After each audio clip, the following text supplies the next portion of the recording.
اے جسم، اگر اے کسی اور کو ڈوبنے سے بچانے کی کوشش کے نتیجے میں خود ڈوب رہا ہے تو چھلانگ لگاؤ اور اے کو بچاؤ۔ اس طرح کے جین کے اچھی کارکردگی کا سبب یہ ہے کہ اوسط سے زیادہ امکان ہے کہ اے میں وہی زندگی بچانے والا اثار پسند جین ہوگا۔ حقیقت یہ ہے کہ اے کسی اور کو بچانے کی کوشش کرتے ہوئے دیکھا گیا ایک لیبل ہے جو سبز داڑھی کے مساوی ہے۔ یہ سبز داڑھی کے مقابلے میں کم فرضی ہے، لیکن یہ اب بھی ناقابل عمل لگتا ہے۔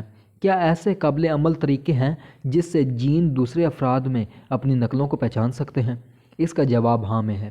یہ دکھانا آسان ہے کہ قریبی رشتہ داروں میں جینز ساجھا کرنے کا امکان اوسط سے زیادہ ہوتا ہے۔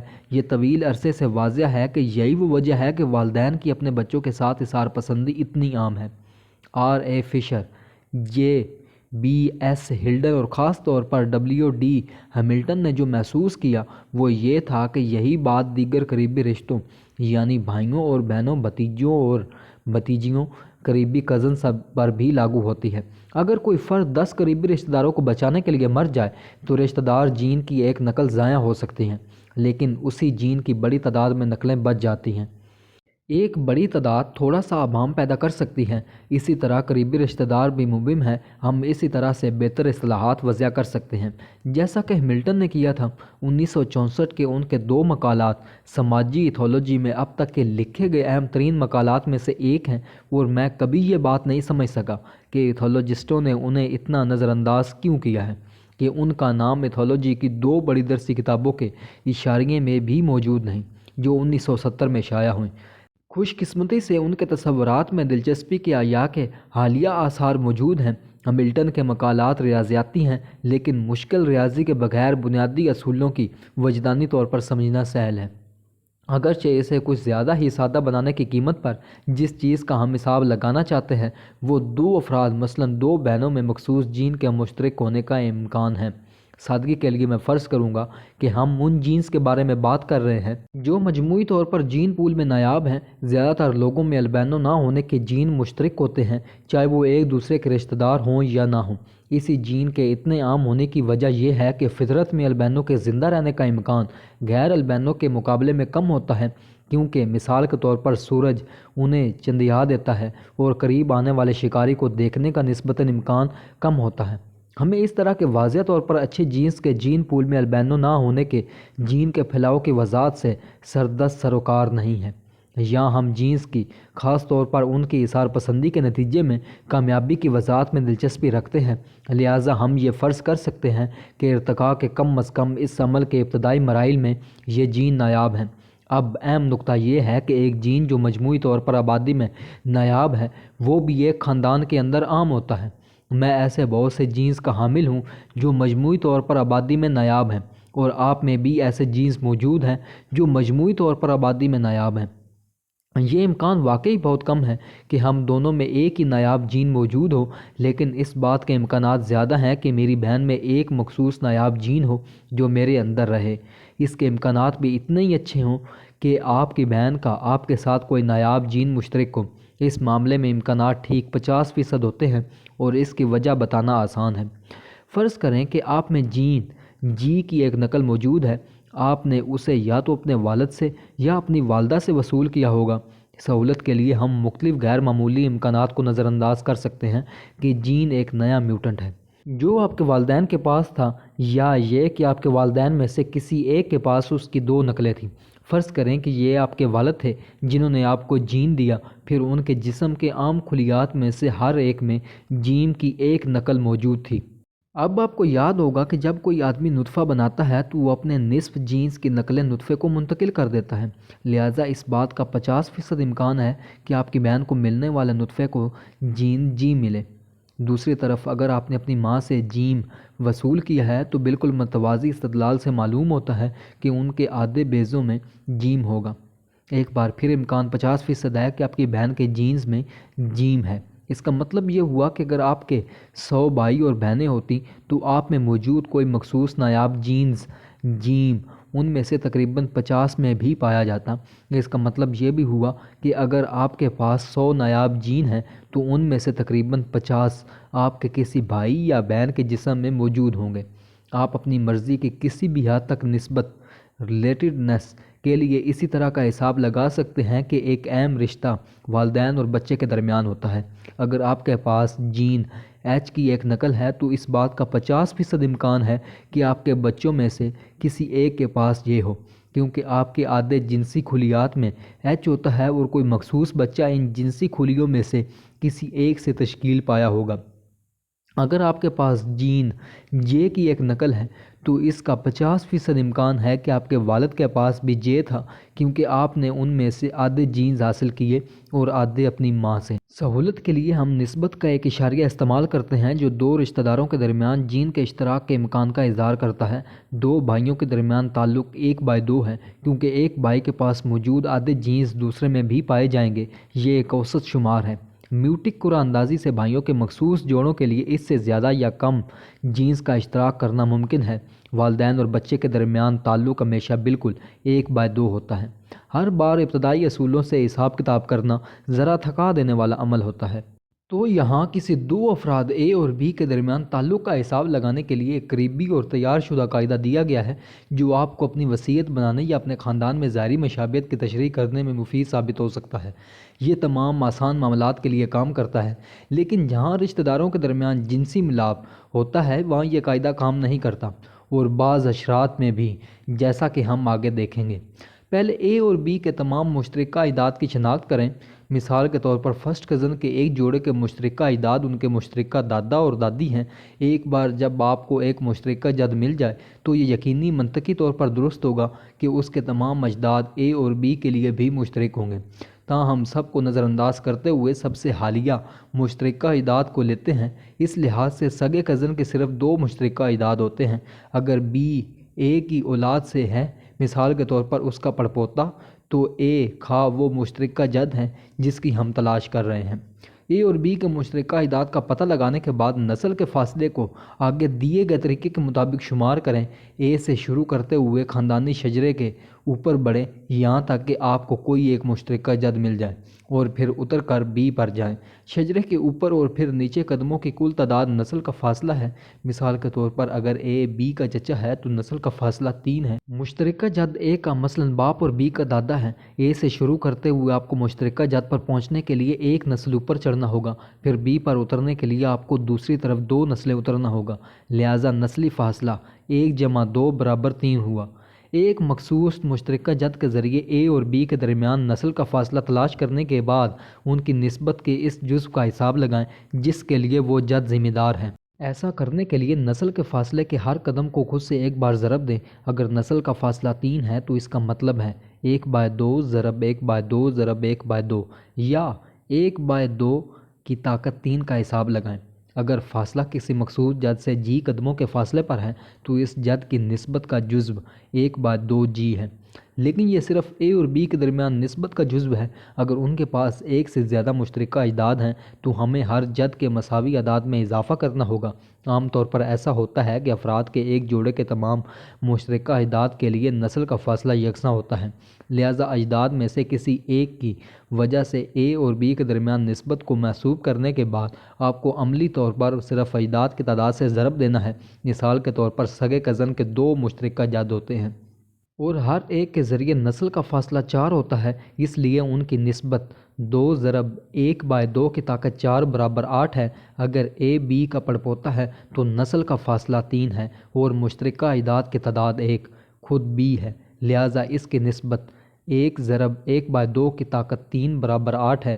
جینیاتی طور پر آپ کا سگا کزن ایک پڑپوتے کے مساوی ہے۔ اسی طرح آپ میں اپنے چچا کی جانشینی 2 ضرب 1/2 کی طاقت 3 = 4 کا اتنا ہی امکان ہے جتنا اپنے دادا کی نسبت 1 ضرب 1/2 کی طاقت 2 = 1/4۔ تیسرے کزن 2 ضرب 1/2 کی طاقت 8 = 128۔ جیسے دور کے تعلقات کے لیے ہم اس بنیادی امکان کے قریب آ رہے ہیں کہ اے کے پاس موجود ایک مخصوص جین آبادی سے لیے گئے کسی بھی بے ترتیب فرد کے ذریعے سانجھا کیا جائے گا۔ جہاں تک اثار پسند جین کی نسبت کی بات آتی ہے تو تیسرا کزن کسی بھی عبداللہ یا زید کے مساوی ہونے سے زیادہ مختلف نہیں ہے۔ دوسرا کزن 1/2 برابر نسبت بس تھوڑا سا خاص ہے۔ سگا کزن کچھ زیادہ ہے، 1/8۔ سگے بھائی بہن اور والدین اور ان کے بچے بہت خاص ہیں، 1/2 اور 1 جیسے جڑواں بچے نسبت = 1۔ بالکل اپنی ذات کی طرح خاص ہوتے ہیں۔ چچا اور خالہ، بھتیجے اور بھتیجیاں، دادا اور دادی اور پوتے اور پوتیاں اور ستیلے بھائی اور ستیلی بہنیں 1/4 کی نسبت کے ساتھ درمیانی درجے میں ہیں۔ اب ہم رشتہ داروں کی اظہار پسندی کے حوالے سے جینز کے بارے میں زیادہ واضح طور پر بات کرنے کی پوزیشن میں ہیں۔ ایک ایسا جین جسے خودکشی کر کے 5 کزن کو بچانا پڑے، وہ آبادی میں زیادہ تعداد میں نہیں پنپ سکے گا۔ البتہ 5 بھائیوں یا 10 سگے کزن کو بچانے والا جین آبادی میں اپنا اضافہ کر سکے گا۔ خودکش اظہار پسند جین کے کامیاب ہونے کی کم از کم ضرورت یہ ہے کہ اسے 2 سے زیادہ بہن بھائیوں یا بچوں یا والدین یا 4 سے زیادہ ستیلے بہن بھائیوں یا چچا خالہ، بھتیجوں بھتیجیوں، دادا دادی، پوتے پوتیوں یا 8 سے زیادہ سگے کزن وغیرہ کو بچانا پڑے۔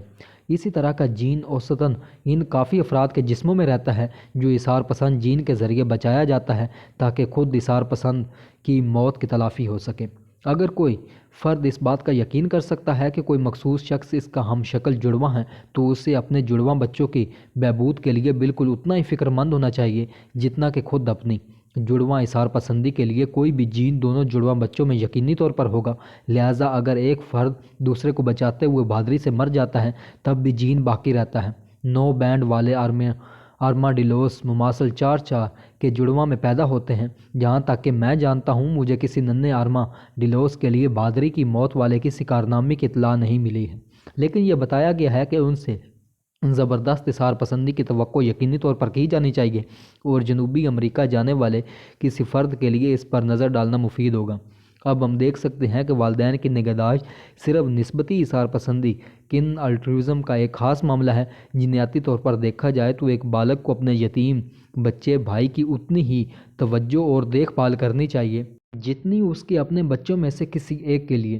دونوں نوزائیدہ بچوں سے اس کا تعلق بالکل یکساں یعنی 1/2 ہوتا ہے۔ جینی انتخاب کی اصطلاح میں بڑی بہن کے اظہار پسندانہ رویے کے لیے ایک جین کو پوری آبادی میں پھیلنے کا اتنا ہی اچھا امکان ہونا چاہیے جتنا والدین کے اظہار پسندی کے لیے کسی جین کا۔ عملی طور پر یہ مختلف وجوہ کی بنا پر ایک حد سے زیادہ آسان تشریح ہے جس پر ہم بعد میں آئیں گے، اور بھائی یا بہن کی دیکھ بھال والدین کی دیکھ بھال کی طرح فطرت میں اتنی عام چیز ہے بھی نہیں۔ لیکن میں یہاں جو نقطہ بیان کر رہا ہوں وہ یہ ہے کہ والدین بچے کے تعلقات کے بارے میں بھائی بہن کے رشتے کے مقابلے میں جینیاتی طور پر کوئی خاص بات نہیں ہے۔ یہ حقیقت ہے کہ والدین دراصل جینز بچوں کو منتقل کرتے ہیں، لیکن بہنیں ایک دوسرے کو منتقل نہیں کرتیں۔ غیر متعلقہ ہے کیونکہ بہنیں بھی ایک ہی والدین سے ایک ہی جین کی یکساں نقلیں حاصل کرتی ہیں۔ کچھ لوگ اس قسم کے قدرتی انتخاب کو گروہی انتخاب، گروہوں کی تفرقی بقا اور انفرادی انتخاب، افراد کی تفرقی بقا سے الگ کرنے کے لیے نسبتی انتخاب کن سلیکشن کی اصطلاح کا استعمال کرتے ہیں۔ نسبتی انتخاب خاندان کے اندر اظہار پسندی کا لحاظ کرتا ہے۔ رشتے جتنے قریبی ہوں گے اتنا ہی مضبوط ہوگا۔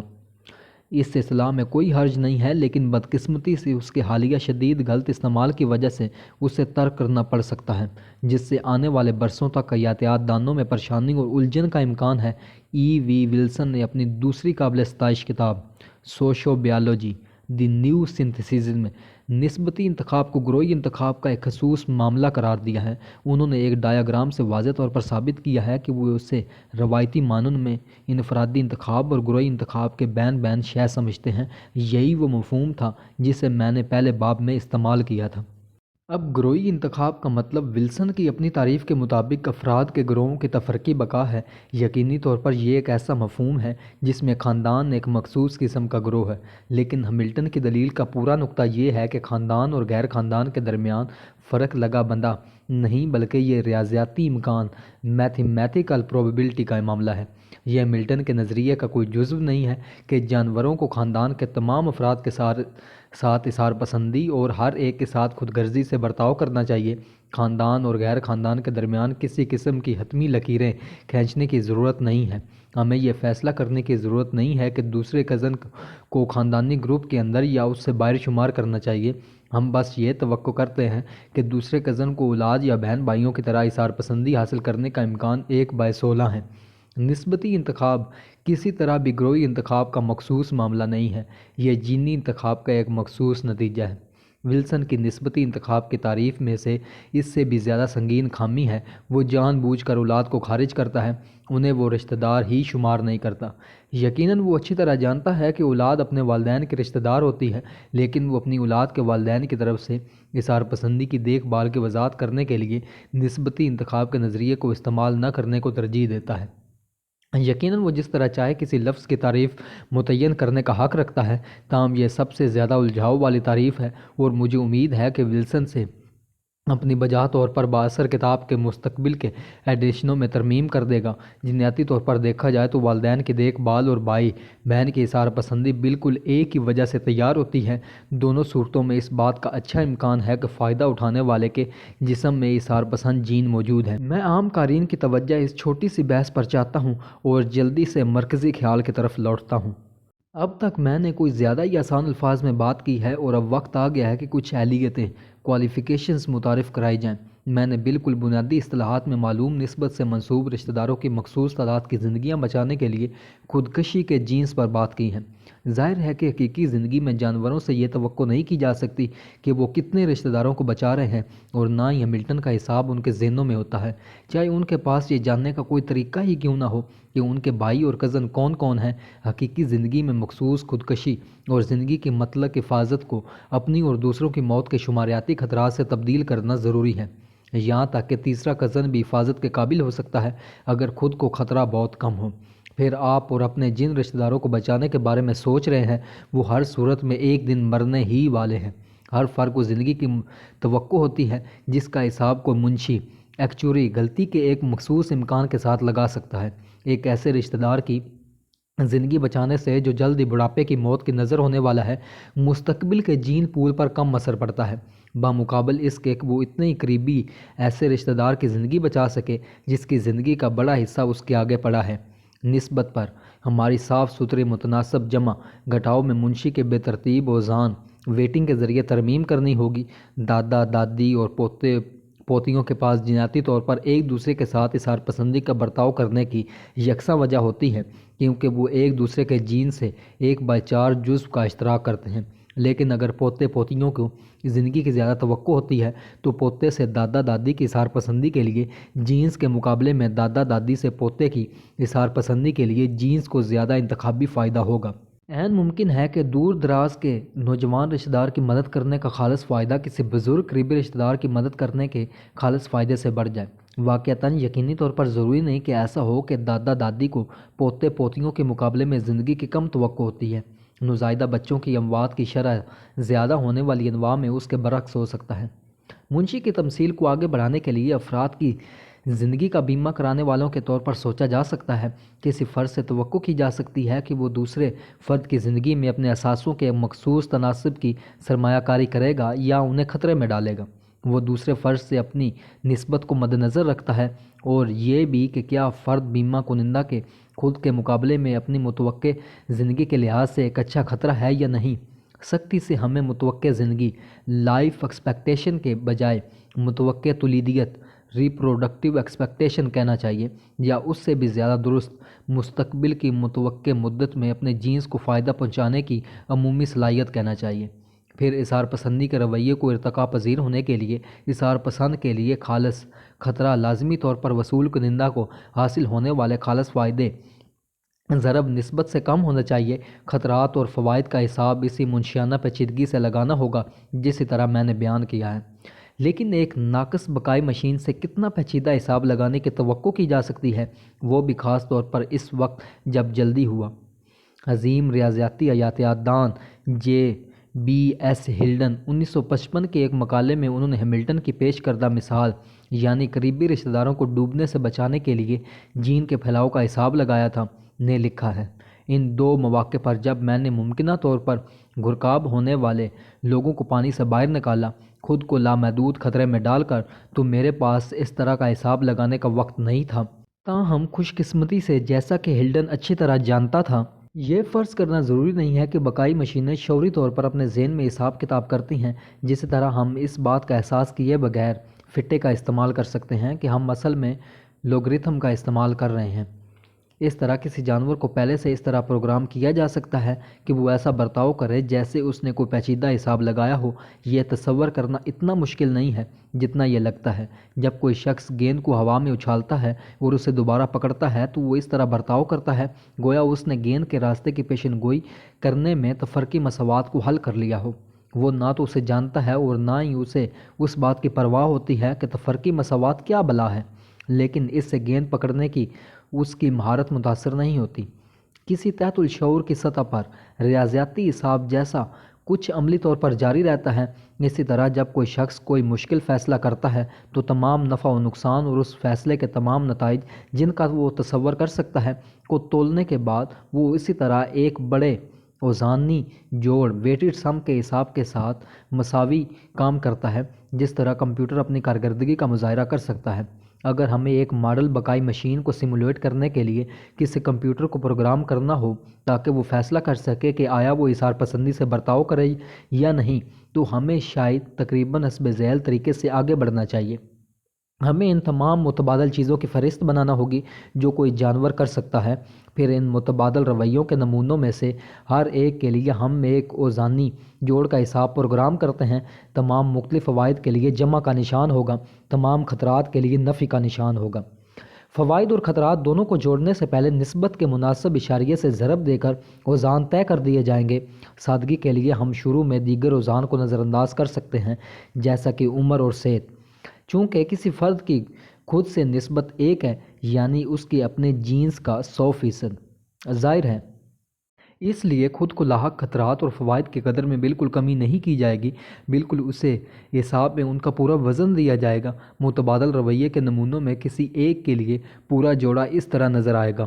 برتاؤ کے نمونے کا خالص فائدہ برابر ہے خود کو فائدہ منفی خود کو خطرہ جمع 1/2 بھائی کو فائدہ منفی 1/2 بھائی کو خطرہ جمع 1/2 دوسرے بھائی کو فائدہ نفی 1/2 دوسرے بھائی کو خطرہ جمع 1/8 سگے کزن کو فائدہ نفی 1/8 سگے کزن کو خطرہ جمع 1/2 بچے کو فائدہ نفی 1/2 بچے کو خطرہ جمع وغیرہ۔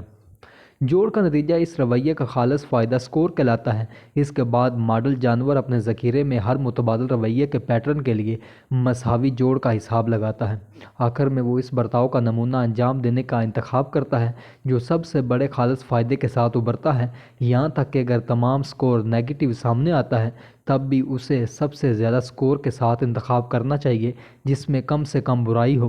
یاد رکھیں کہ کسی بھی مثبت اقدام میں توانائی اور وقت کا استعمال شامل ہوتا ہے۔ یہ دونوں ہی دوسرے کام میں صرف کیے جا سکتے تھے۔ اگر کچھ نہ کرنا سب سے زیادہ خالص فائدہ سکور کرنے والے برتاؤ کے طور پر ابھرتا ہے تو ماڈل جانور کچھ نہیں کرے گا۔ یہ ایک انتہائی سادہ مثال ہے جسے اس بار کمپیوٹر سیمولیشن کے بجائے ایک معروضی خود کلامی کی شکل میں بیان کیا گیا ہے۔ میں ایک جانور ہوں جسے 8 مشروموں کا ایک جرمٹ ملا ہے۔ ان کی غذائی قدر کا حساب لگانے کے بعد اور معمولی خطرے کے لیے کچھ تفریق کرنے کے بعد کہ وہ زہریلے ہو سکتے ہیں، میرا اندازہ ہے کہ ان کی قدر ہر ایک کے لیے جمع 6 اکائی ہے۔ پچھلے باب کی طرح یہاں اکائیاں فرضی کمائی ہیں۔ مشروم اتنے بڑے ہیں کہ میں ان میں سے صرف 3 کھا سکتا ہوں۔ کیا مجھے فوڈ کال دے کر کسی اور کو اپنی دریافت کے بارے میں آگاہ کرنا چاہیے؟ میری پکار کی رسائی کے دائرے کے اندر کون کون ہے؟ بھائی بی، مجھ سے اس کی نسبت 1/2 ہے۔ کزن سی، مجھ سے نسبت 1/8 اور ڈی کوئی خاص نسبت نہیں، مجھ سے اس کی نسبت ایک معمولی عدد ہے جسے عملی مقاصد کے لیے 0 سمجھا جا سکتا ہے۔ اگر میں اپنی دریافت کے بارے میں خاموش رہوں تو ان 3 مشروموں میں سے ہر ایک کے لیے میرا خالص فائدہ سکور +6 ہوگا جو مجموعی طور پر 18 بنتا ہے۔ اگر میں فوڈ کال دوں تو میرے خالص فائدہ سکور کا تھوڑا سا حساب لگانا پڑے گا۔ 8 مشروم ہم چاروں کے درمیان یکساں طور پر ساجھا ہوں گے۔ میں خود دو مشروم کھاؤں گا، ان میں سے مجھے جو کمائی ہوگی وہ ہر ایک کے لیے جمع 6 اکائی ہوگی، مجموعی طور پر جمع 12 بنتی ہے۔ لیکن جب میرا بھائی اور کزن اپنے دو مشروم کھائیں گے تو مجھے اس پر ہمارے مشترکہ جینس کی وجہ سے کچھ کمائی بھی ہوگی۔ اصل سکور 1/2 جمع 19 برابر 0 ضرب 12 جمع ملٹیپلائی 12 جمع 1/2 ضرب 12 جمع 1/12 بنتا ہے۔ خود غرضانہ رویے کے لیے متعلقہ خالص فائدہ جمع 18 تھا۔ یہ ایک قریبی چیز ہے لیکن فیصلہ واضح ہے۔ مجھے فوڈ کال دینی چاہیے۔ میری طرف سے اظہار پسندی کا فائدہ اس معاملے میں میرے خود غرض جینس کو ہوگا۔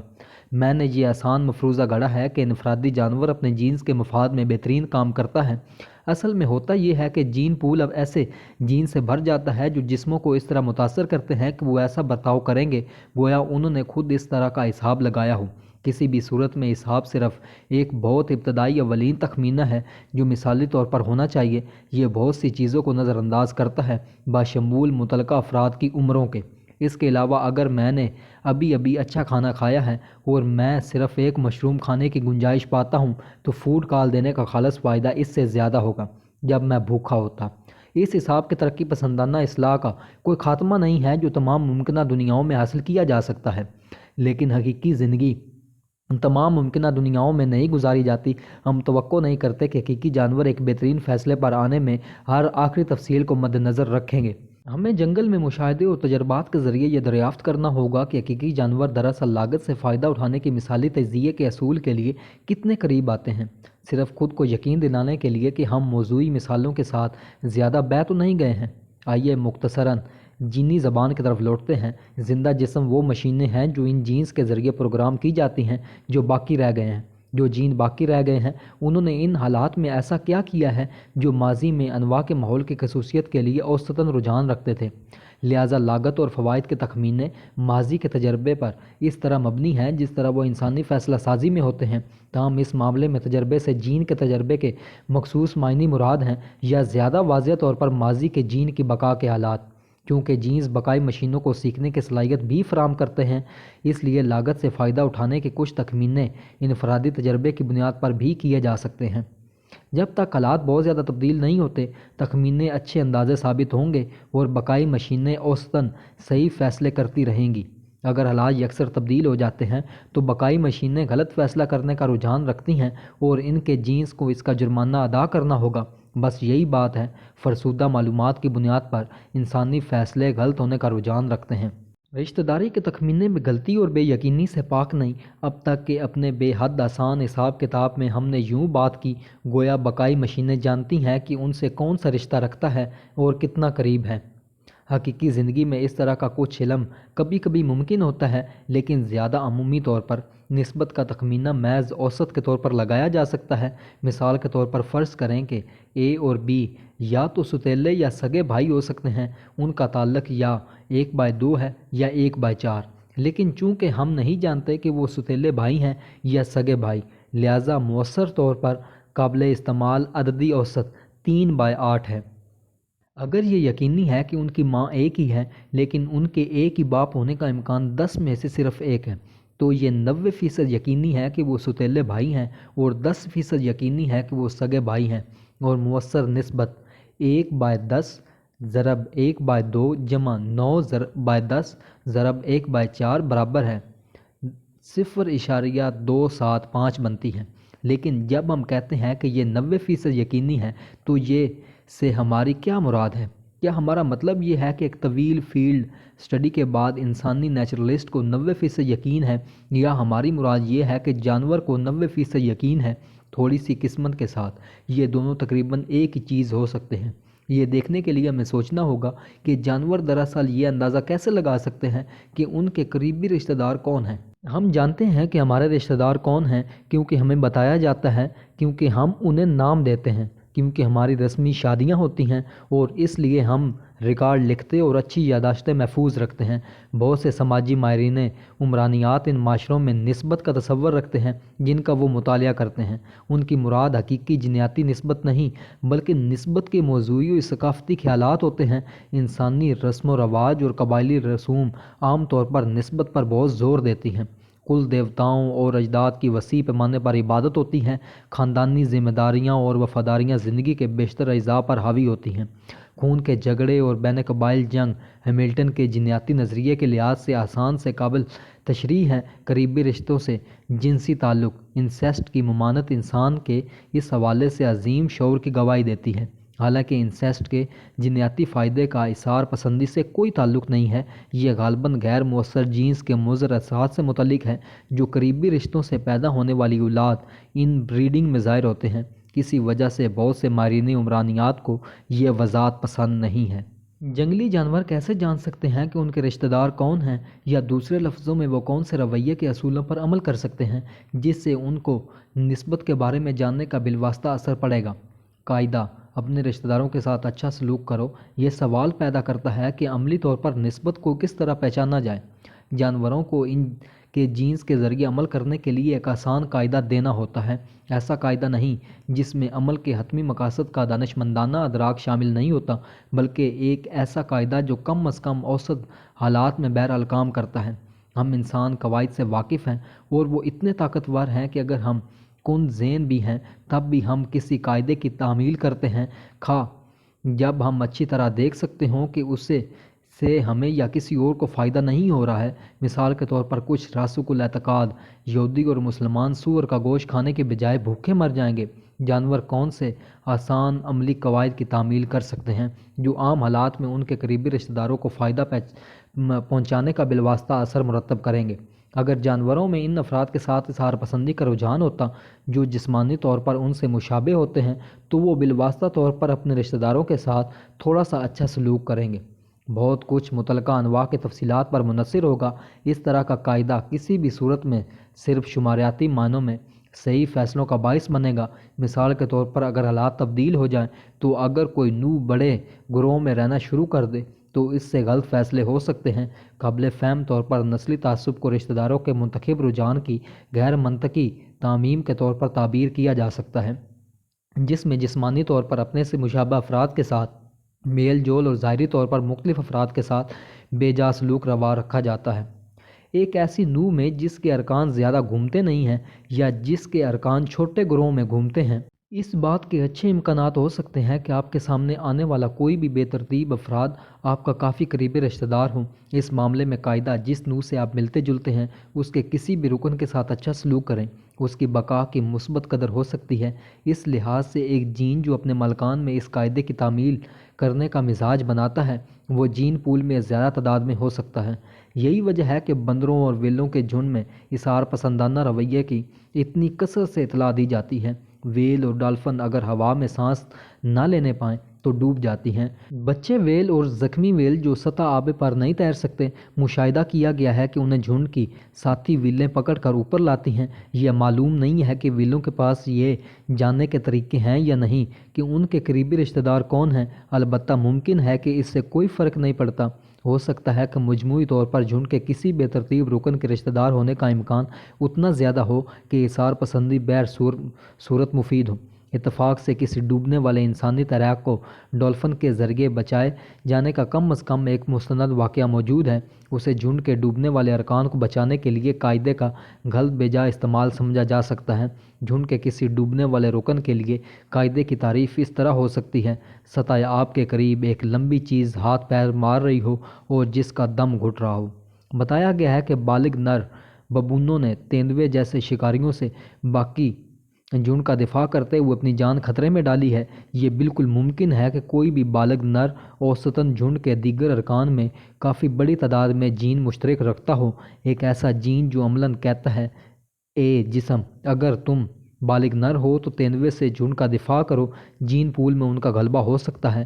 اکثر نقل کی جانے والی اس مثال کو چھوڑنے سے پہلے یہ اضافہ کرنا مناسب ہوگا کہ کم از کم کسی ایک معزز اتھارٹی نے بہت مختلف حقائق کی اطلاع دی ہے۔ اس کے مطابق جب تیندوا ظاہر ہوتا ہے تو بالغ نر منظرنامے پر سب سے پہلے آتے ہیں۔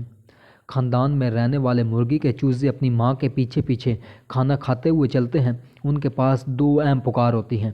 ایک کا ذکر تو میں پہلے کر چکا ہوں، جو زوردار چیپ کی آواز ہے۔ اس کے علاوہ وہ کھانا کھاتے وقت مختصر سریلی چوں چوں یا ٹویٹر نکالتے ہیں۔ چیپ ماں سے مدد طلب کرنے کا اثر رکھتی ہے، اسے دوسرے چوزے نظر انداز کر دیتے ہیں، تاہم ٹویٹر چوزوں کے لیے پرکشش ہوتی ہے۔ اس کا مطلب یہ ہوا کہ جب ایک چوزا کھانا کھا پاتا ہے تو اپنی ٹویٹر کے ذریعے دوسرے چوزوں کو بھی کھانے کی طرف راغب کرتا ہے۔ پہلے کی فرضی مثال کے لحاظ سے ٹویٹر فوڈ کال ہے، جیسا کہ اس صورت میں ہوتا ہے۔ چوزوں کی ظاہری اظہار پسندی کی وضاحت نسبتی انتخاب سے آسانی سے کی جا سکتی ہے۔ چونکہ فطرت میں چوزے تمام سگے بھائی بہن ہوں گے، اس لیے کھانے کی ٹویٹر دینے والا جین پھیل جائے گا، بشرطے یہ کہ ٹویٹر کرنے والے کو والے کو لاگت دوسرے چوزوں کو ہونے والے خالص فائدے سے نصف سے بھی کم آئے۔ چونکہ فائدہ پورے جھنڈ کے درمیان ساجھا کیا جاتا ہے جس کی تعداد عام طور پر 2 سے زیادہ ہوتی ہے، تو اس حالت کا درست ہونے کا تصور کرنا مشکل نہیں ہے۔ یقیناً یہ قاعدہ گھریلو یا کھیتی باڑی کے آلات میں الٹا اثر بھی کرتا ہے۔ جب مرغی کو انڈوں پر بیٹھنے کے لیے اس کی اپنے ہی نہیں بلکہ ترکی یا بطخ کے انڈوں پر بھی تیار کیا جاتا ہے، لیکن نہ تو مرغی اور نہ ہی اس کے چوزوں سے اس کا احساس کرنے کی توقع کی جا سکتی ہے۔ ان کے رویے کو ان آلات میں تشکیل دیا گیا ہے جو عام طور پر فطرت میں غالب ہوتے ہیں، اور فطرت میں اجنبی عام طور پر آپ کے گھونسلے میں نہیں پائے جاتے ہیں۔ تاہم اس طرح کی غلطیاں کبھی کبھار فطرت میں ہو سکتی ہیں۔ ریوڑ یا گروہ میں رہنے والی انواع میں ایک یتیم بچہ کو ایک اجنبی مادہ گود لے سکتی ہے، غالباً ایسی ماں جس نے اپنا بچہ کھو دیا ہو۔ بندر دیکھنے والے بعض اوقات گود لینے والی بندریا کے لیے آنٹ یا خالہ کا لفظ استعمال کرتے ہیں۔ زیادہ تر معاملات میں اس بات کا کوئی ثبوت نہیں ہے کہ وہ واقعی خالہ ہوتی ہے یا واقعی کسی بھی قسم کی رشتہ دار ہوتی ہے۔ اگر بندر کا مشاہدہ کرنے والے جینس کے بارے میں اتنے ہی باشعور ہوتے جتنا انہیں ہونا چاہیے تو وہ خالہ جیسے اہم لفظ کو اتنی لاپرواہی سے استعمال نہ کرتے۔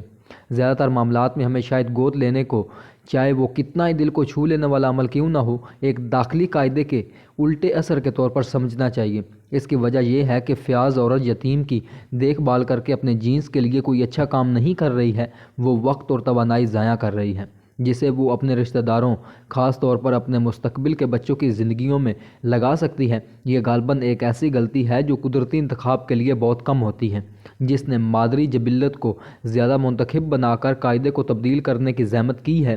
بہرحال بہت سے معاملات میں اس طرح بچوں کی گود نہیں لیا جاتا اور یتیم بچے کو مرنے کے لیے چھوڑ دیا جاتا ہے۔ غلطی کی ایک مثال اتنی انتہائی ہے کہ آپ اسے بالکل بھی غلطی نہیں سمجھیں گے، بلکہ خود غرض جینی نظریہ کے خلاف ثبوت کے طور پر پیش کر سکتے ہیں۔ یہ سوگوار بندریاں ماؤں کا معاملہ ہے جن کے بچے مر جاتے ہیں اور ان کو دوسری مادہ سے بچے چوری کرتے اور ان کی دیکھ بھال کرتے دیکھا گیا ہے۔ میں اسے دوہری غلطی سمجھتا ہوں، کیونکہ گود لینے والی نہ صرف اپنا وقت ضائع کرتی ہیں بلکہ وہ ایک حریف مادہ کو بچوں کی پرورش کے بوجھ سے بھی آزاد کرتی ہیں اور اسے مزید تیزی سے ایک اور بچہ پیدا کرنے کی آزادی دے دیتی ہیں۔ مجھے یہ ایک اہم مثال معلوم ہوتی ہے جس پر مکمل تحقیق کی ضرورت ہے۔ ہمیں یہ جاننے کی ضرورت ہے کہ ایسا کتنی بار ہوتا ہے، گود لینے والی اور بچے کے درمیان اوسط تعلق کیا ہونے کا امکان ہے، اور بچے کی حقیقی ماں کا رویہ کیسا ہے۔ آخر یہ اسی کے فائدے کے لیے ہے کہ اس کے بچے کو گود لیا گیا۔ کیا مائیں جان بوجھ کر سادہ لو نوجوان ماداؤں کو اپنے بچوں کو گود لینے کے لیے فریب دینے کی کوشش کرتی ہیں؟ یہ بھی سجھایا گیا ہے کہ گود لینے والی اور بچہ چھیننے والی بندریاں بچوں کی پرورش کے فن میں قیمتی مشق حاصل کر کے فائدہ اٹھا سکتی ہیں۔ مادری جبلت کی عمدن تشکیل کردہ الٹے اثر کی ایک مثال کوئلوں اور دیگر جھول تفیلیوں بروڈ پیراسائٹس کی دی جاتی ہے۔ ایسے پرندے جو کسی اور کے گھونسلوں میں انڈے دیتے ہیں۔ کوئل پرندے والدین میں ودیعت کردہ اسی اصول کا فائدہ اٹھاتے ہیں: اپنے بنائے ہوئے گھونسلے میں بیٹھے کسی بھی چوزے کے ساتھ اچھا سلوک کرو۔ کوئل کے علاوہ اس قاعدے کی عمومی اظہار پسندی کو قریبی رشتہ داروں تک محدود کرنے کا مطلوبہ اثر پڑے گا، کیونکہ یہ ایک حقیقت ہے کہ گھونسلے ایک دوسرے سے اتنے الگ تھلگ ہوتے ہیں کہ آپ کے اپنے گھونسلے میں موجود سامان بہرحال آپ کے اپنے چوزے ہوں گے۔ بالغ ہرن گل اپنے انڈوں کو پہچان نہیں پاتے اور بخوشی دوسرے گل کے انڈوں پر بیٹھ جاتے ہیں، بلکہ لکڑی کے جعلی انڈوں پر بھی، جس میں کوئی انسان تجربہ کار انڈوں کی جگہ پر رکھ دیتا ہے۔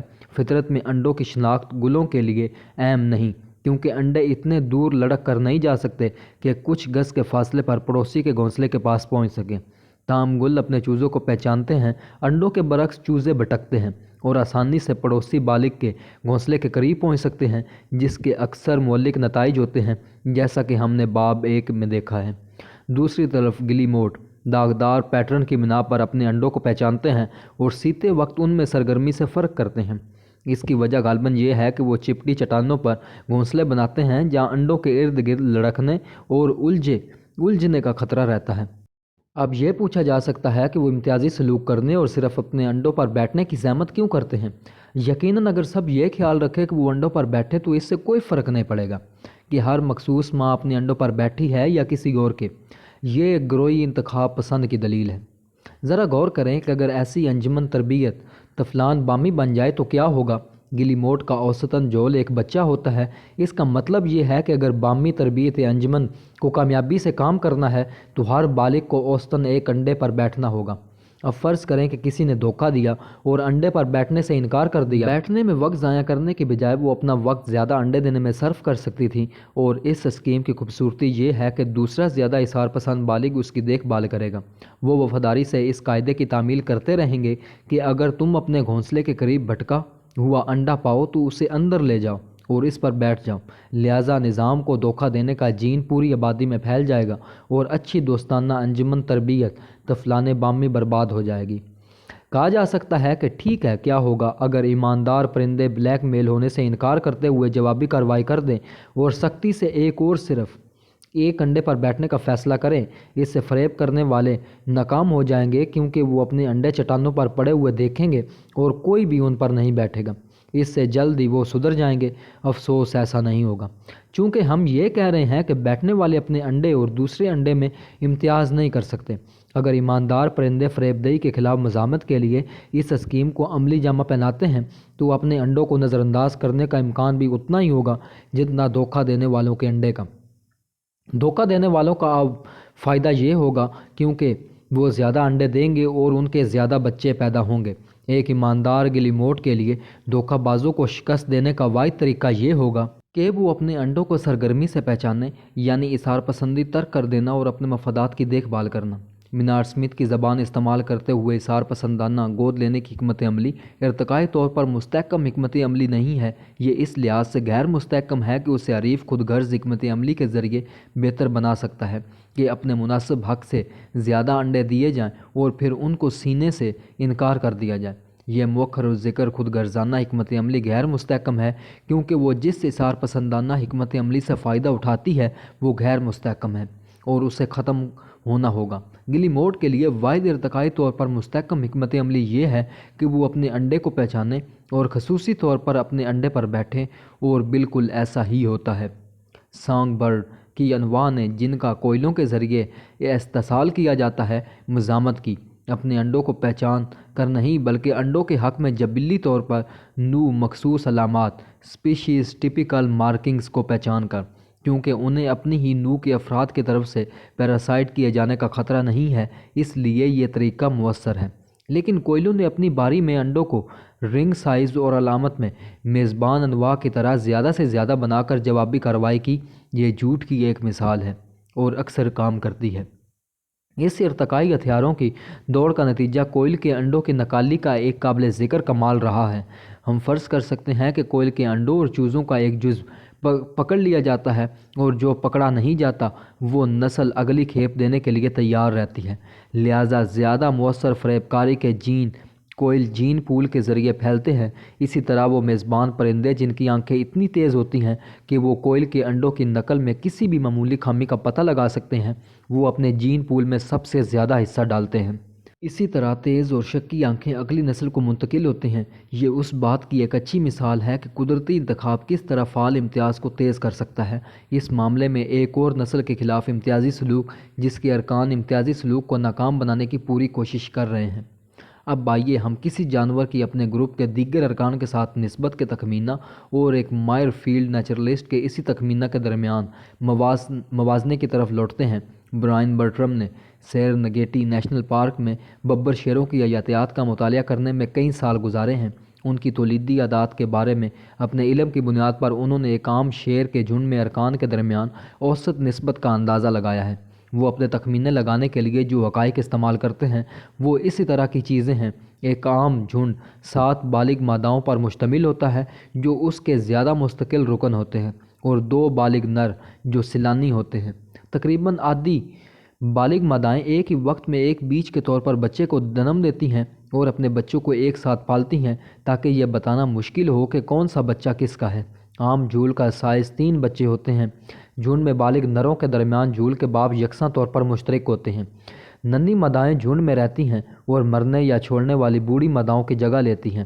بالغ ہونے پر نروں کو نکال دیا جاتا ہے۔ جب وہ بڑے ہوتے ہیں تو وہ چھوٹے رشتہ دار گروہوں یا جوڑوں میں ایک جھنڈ سے دوسرے جھنڈ میں گھومتے ہیں اور ان کے اپنے اصل خاندان میں واپس آنے کا امکان نہیں ہوتا۔ ان اور دیگر مفروضوں کا استعمال کرتے ہوئے آپ دیکھ سکتے ہیں کہ ایک عام شیر کے جھنڈ سے دو افراد کے تعلق کے لیے ایک اوسط عدد کا حساب لگانا ممکن ہوگا۔ برٹرم بے ترتیب منتخب نروں کے ایک جوڑے کے لیے 0.22 اور ماداؤں کے جوڑے کے لیے 0.15 کی تعداد کا حساب لگاتا ہے۔ کہنے کا مطلب یہ ہے کہ جھنڈ کے اندر نر اوسطاً سوتیلے بھائی سے کچھ کم قریب ہوتے ہیں اور مادائیں سگے کزن کے مقابلے میں قدرے قریب ہوتی ہیں۔ اب یقیناً افراد کا کوئی مخصوص جوڑا مکمل بھائی ہو سکتا ہے، لیکن برٹرم کے پاس یہ جاننے کا کوئی طریقہ نہیں تھا، اور یہ ایک معقول بات ہے کہ شیروں کو بھی اس بات کا علم نہیں تھا۔ دوسری طرف برٹرم کے اندازے کے مطابق اوسطاً عدد ایک مخصوص معنوں میں خوش شیروں کے لیے دستیاب ہیں۔ اگر یہ عدد واقعی ایک اوسط شیر کے جھنڈ کے لیے مخصوص ہیں تو کوئی بھی جین جو نروں کو دوسرے نروں کے ساتھ اس طرح برتاؤ کرنے کا مجاز بناتا ہے جسے وہ تقریباً سوتیلے بھائی ہوں تو ان کی بقا کی قدر مثبت ہوگی۔ کوئی بھی جین جو بہت دور چلا جائے اور نروں کو ایسا دوستانہ رویہ اپنانے کے لیے مجبور کرے جو سگے بھائیوں کے لیے زیادہ مناسب ہے تو اس کی اوسطاً سزا دی جائے گی۔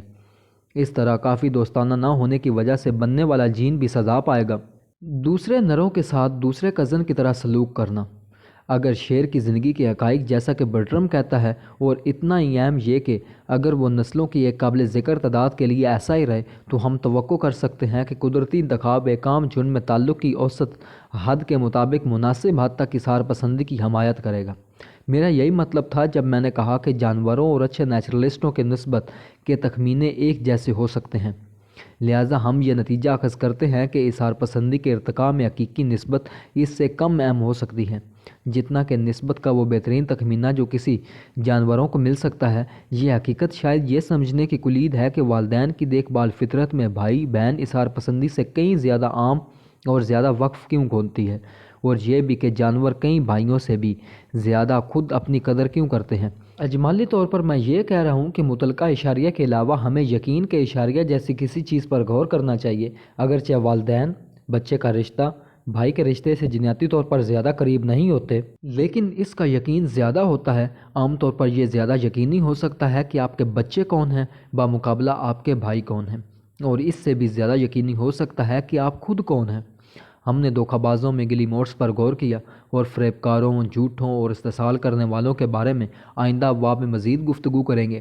ایک ایسی دنیا میں جہاں دوسرے افراد رشتہ داروں کی منتخب اظہار پسندی کا فائدہ اٹھانے اور اس سے اپنے مقصد کے لیے استعمال کرنے کے مواقع کے لیے مسلسل چوکس رہتے ہیں، کسی بقائی مشین کو اس بات پر غور کرنا ہوگا کہ وہ کس پر بھروسہ کر سکتی ہے، کس پر واقعی یقین کیا جا سکتا ہے۔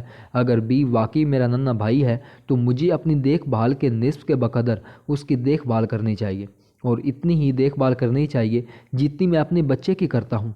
لیکن کیا میں اس کے بارے میں اتنا یقین کر سکتا ہوں جتنا میں اپنے بچے کا کر سکتا ہوں؟ مجھے کیسے پتہ چلے گا کہ وہ میرا ننھا بھائی ہے؟ اگر سی میرا ہم شکل جڑواں ہے تو مجھے اس کی دیکھ بھال اپنے کسی بھی بچے کی دیکھ بھال سے دگنا کرنی چاہیے۔ در حقیقت مجھے اس کی زندگی کی قدر اپنی زندگی سے کم نہیں کرنی چاہیے، لیکن کیا میں اس کے بارے میں یقین کر سکتا ہوں؟ یقیناً وہ میری طرح دکھائی دیتا ہے، لیکن ہو سکتا ہے کہ ہم صرف چہرے کی خصوصیات کے لیے جین کا اشتراک کرتے ہوں۔ نہیں، میں اس کے لیے اپنی زندگی نہیں قربان کر سکتا، کیونکہ اگرچہ یہ ممکن ہے کہ وہ میرے جینز کے 100% کا حامل ہے، میں اس بات کو یقینی طور پر جانتا ہوں کہ میں اپنے جینز کے 100% کا حامل ہوں، لہٰذا میں اس سے زیادہ اپنے لیے لائق ہوں۔ میں واحد فرد ہوں جس کے بارے میں میرے خود غرض جینز میں سے کوئی بھی یقین کر سکتا ہے، اور اگرچہ مثالی طور پر انفرادی خود غرضی کے لیے ایک جین کو ایک ایسے حریف جین کے ذریعے بے گھر کیا جا سکتا ہے جس میں کم از کم ایک ہم شکل جڑواں، 2 بچے یا بھائی، یا کم از کم 4 پوتے پوتیاں وغیرہ کو بچایا جا سکتا ہے۔ انفرادی خود غرضی کے جین کو انفرادی شناخت کے یقین کا بے پناہ فائدہ ہوتا ہے۔ رشتہ دار کے تئیں اظہار پسند کن الٹروسٹک حریف جین شناخت کی غلطیاں کرنے کا خطرہ رکھتا ہے جو یا تو واقعی حادثاتی یا جان بوجھ کر دھوکہ بازوں اور پیراسائٹس کے ذریعے تیار کیا جاتا ہے۔ لہٰذا ہمیں فطرت میں انفرادی خود غرضی کی توقع کرنی چاہیے، اس حد سے زیادہ جتنا جنیاتی نسبت کے خیالات سے پیشن گوئی کی جا سکے۔ بہت سی انواع میں ایک ماں اپنے بچے کے بارے میں باپ سے زیادہ یقین کر سکتی ہے۔ ماں نظر آنے والا ٹھوس انڈا دیتی ہے یا بچے کو رحم میں پالتی ہے، وہ اپنے جینز کے حاملین کو جاننے کا اچھا امکان رکھتی ہے۔ بیچارہ باپ فریب کاری کا زیادہ شکار ہوتا ہے۔ لہٰذا یہ توقع کی جانی چاہیے کہ بچوں کی دیکھ بھال کرنے والے باپ ماؤں کے مقابلے میں کم محنت کریں گے۔ ہم دیکھیں گے کہ جنسوں کی جنگ کے باب میں باب 9 اس توقع کی اور بھی وجوہ ہیں۔ اس طرح نانی اپنے نواسے نواسیوں کے بارے میں دادی سے زیادہ یقین کر سکتی ہے اور توقع کی جا سکتی ہے کہ وہ دادی کے مقابلے میں زیادہ اظہار پسندی کا مظاہرہ کرے گے۔ اس کی وجہ یہ ہے کہ وہ اپنی بیٹی کے بچوں کے بارے میں تو یقین کر سکتی ہے، لیکن اس کے بیٹے کی بیوی اس سے بے وفائی کی مرتکب ہو سکتی ہے۔ نانا اپنے نواسے نواسیوں کے بارے میں اتنا یقین رکھتے ہیں جتنا کہ دادی، کیونکہ دونوں کو یقین کی ایک نسل اور بے یقینی کی ایک نسل کا حساب لگانا ہوتا ہے۔ اسی طرح ماموں کو چچاؤں سے زیادہ بھانجوں اور بھانجیوں کی بہبود میں دلچسپی ہوتی ہے، اور وہ عمومی طور پر خالہ کی طرح اظہار پسند ہوتے ہیں۔ در حقیقت ایک ایسے معاشرے میں جس میں ازدواجی بے وفائی زیادہ بڑھی ہوئی ہو، ماموں باپ سے زیادہ اظہار پسند ہونا چاہیے، کیونکہ ان کے پاس بچے سے تعلق پر اعتماد کی زیادہ واسع بنیادیں ہوتی ہیں۔ وہ جانتے ہیں کہ بچے کی ماں کم از کم ان کی سوتیلی بہن ہے۔ قانونی باپ کچھ نہیں جانتا۔ میں ان پیشن گوئیوں پر اثر انداز ہونے والے کسی شواہد کے بارے میں نہیں جانتا، لیکن میں انہیں اس امید پر پیش کر سکتا ہوں کہ دوسرے لوگ شواہد کی تلاش کر سکتے ہیں یا تلاش شروع کر سکتے ہیں۔ جزوی طور پر شاید سماجی ماہرین عمرانیات کے پاس کہنے کو دلچسپ باتیں ہو سکتی ہیں، اس حقیقت کی طرف لوٹتے ہوئے کہ والدین کی اظہار پسندی برادرانہ اظہار پسندی سے زیادہ عام ہے۔ اس کی وضاحت شناختی مسئلے کے لحاظ سے معقول معلوم ہوتی ہے، لیکن اس سے والدین بچے کے تعلقات میں بنیادی عدم مساوات کی وضاحت نہیں ہوتی۔ والدین اپنے بچوں کی اس سے زیادہ دیکھ بھال کرتے ہیں جتنا بچے اپنے والدین کے لیے کرتے ہیں، اگرچہ جینیاتی رشتہ متناسب سیمیٹرک ہے اور نسبت کا یقین دونوں طرف یکساں طور پر گہرا ہوتا ہے۔ اس کی ایک وجہ یہ ہے کہ والدین جوان اور کاروباری زندگی میں زیادہ اہل ہونے کی بنا پر اپنے بچوں کی مدد کرنے کے لیے بہترین عملی پوزیشن میں ہوتے ہیں۔ اگر کوئی بچہ اپنے والدین کو کھلانا بھی چاہے تب بھی وہ عملی طور پر ایسا کرنے کے لیے پوری طرح لیس نہیں ہوتے۔ والدین بچے کی نسبت میں ایک اور عدم مساوات ہے جو بھائی بہن پر لاگو نہیں ہوتی۔ بچے ہمیشہ اپنے والدین سے چھوٹے ہوتے ہیں۔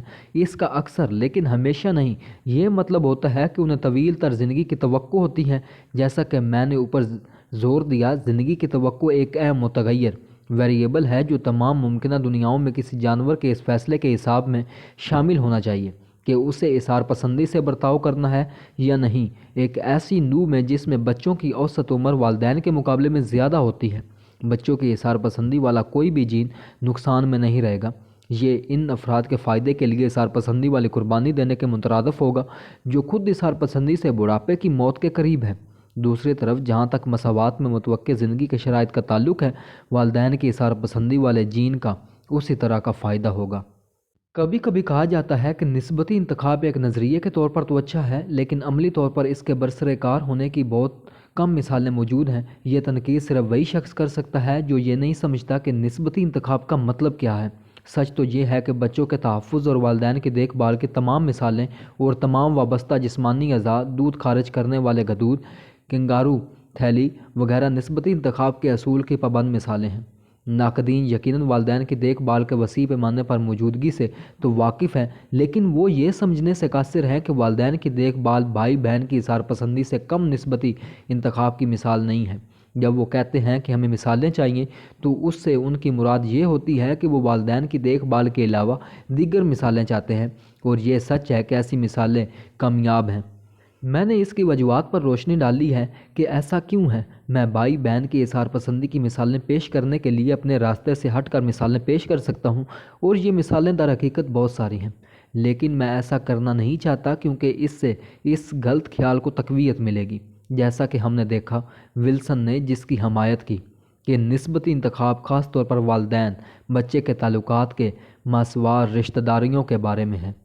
اس مغالطے کے پھیلنے کی وجہ بڑی حد تک تاریخی ہے۔ والدین کی دیکھ بھال کا ارتقائی فائدہ اتنا واضح ہے کہ ہمیں ہیملٹن کے ذریعے اسے اٹھائے جانے کا انتظار نہیں کرنا پڑتا۔ اسے ڈارون کے دور سے ہی سمجھا گیا ہے، جب ہیملٹن نے دیگر رشتہ داریوں کی جینیاتی ترادف، جینیٹک ایکویلنس اور ان کی ارتقائی اہمیت ثابت کی، تو انہیں فطری طور پر اور ان دیگر تعلقات پر زور دینا پڑا۔ خاص طور پر انہوں نے چیونٹیوں اور مکھیوں جیسے سماجی حشرات سے مثالیں پیش کیں جن میں بہن بھائی کا رشتہ خاص طور پر اہم ہے۔ جیسا کہ ہم بعد کے باب میں دیکھیں گے، میں نے لوگوں کو یہ کہتے ہوئے بھی سنا ہے کہ ان کا خیال ہے کہ ہیملٹن کا نظریہ صرف سماجی حشرات پر لاگو ہوتا ہے۔ اگر کوئی یہ تسلیم کرنا نہیں چاہتا کہ والدین کی دیکھ بھال عملی طور پر نسبتی انتخاب کی ایک مثال ہے، تو اس پر یہ ذمہ داری عائد ہوتی ہے کہ وہ قدرتی انتخاب کا ایک عمومی نظریہ وضع کرے جو والدین کی اظہار پسندی کی پیشن گوئی کرتا ہو، لیکن اس سے متوازی رشتہ دار کولیٹرل کن کے درمیان اظہار پسندی کی پیشن گوئی نہ ہوتی ہو۔ میرا خیال ہے وہ ناکام ہو جائے گا۔ دی سیلفش جین کی 7ویں ایپیسوڈ میں ہم باب نمبر 7 فیملی پلاننگ کے بارے میں بات کریں گے۔